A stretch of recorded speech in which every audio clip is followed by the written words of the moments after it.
Cross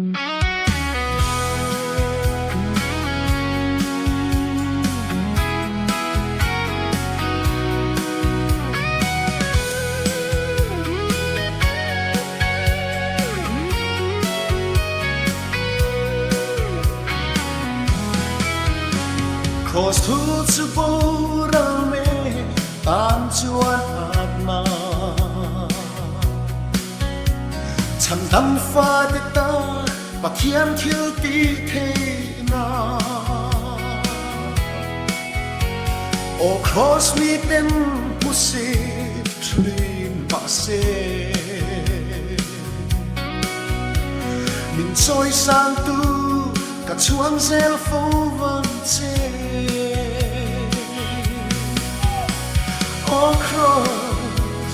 Oh cross, Pathian thil ti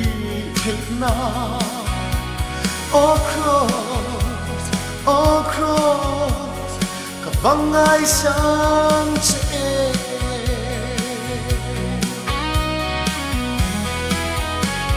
An che dong tin Krista thil na chu. Ka thi na lalpan puan sakta Adana bishina chui khai Crossang ngay chua min ti bo ral ta si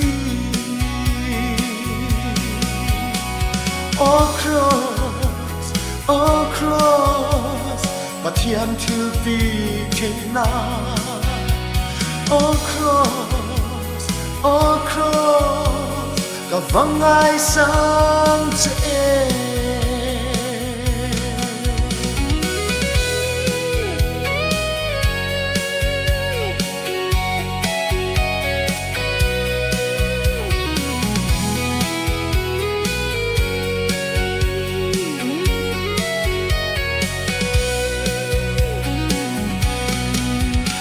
Krista thina athive to ke chua Thole Krista nun nan sang nghe yan He gil mun hi lalpan itan ne chua Asiam che hi I haider don ni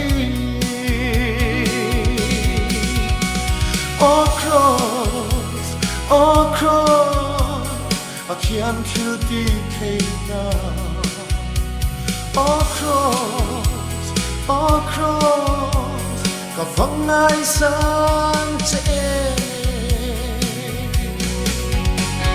An che dong tin Krista thi na chu